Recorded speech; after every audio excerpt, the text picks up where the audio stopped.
ठाण्यामध्ये नरेश म्हस्केंचं जोरदार शक्ती प्रदर्शन सुरू आहे।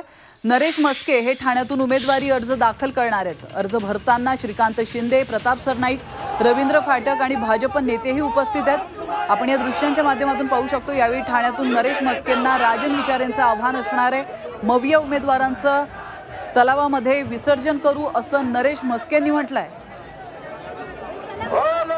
तर त्यांच्याशी बातचीत केली आमचे प्रतिनिधी अमोल पेडणेकर यांनी। पाहूयात। शिवसेनेचे उमेदवार म्हस्के साहेब आपल्या सोबत आहेत।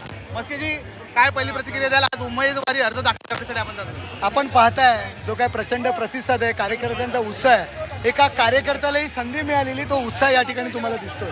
प्रचारासाठी फार कमी वेळ तुम्हाला मिळालेला आहे, कशा प्रकारे प्रचार करणार आहात आपण? 24/7 काम करणारे आम्ही सर्व कार्यकर्ते आहोत। मनसे असेल, शिवसेना असेल, राष्ट्रवादी आणि भाजप, आम्ही 24 तास लोकांमध्ये काम करतो।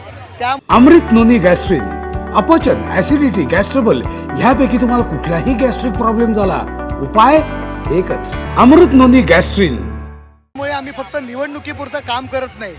जे खासदार जे 2 वेळा निवडून आले, 34% त्यांची ॲब्सेंटी संसदेत आहे। कधी ठाण्याच्या प्रश्नाकरता तोंड उघडलेलं नाही। त्यांना जास्त वेळ लागू द्या। आमचा हा रस्त्यावरचा कार्यकर्ता आहे ना, या तलावामध्ये, ठाणे शहर हे तलावांचं शहर आहे, या तलावांमध्ये त्यांचं विसर्जन करेल। शिवसेनेचा झेंडा फडकेल, महायुतीचा झेंडा फडकेल।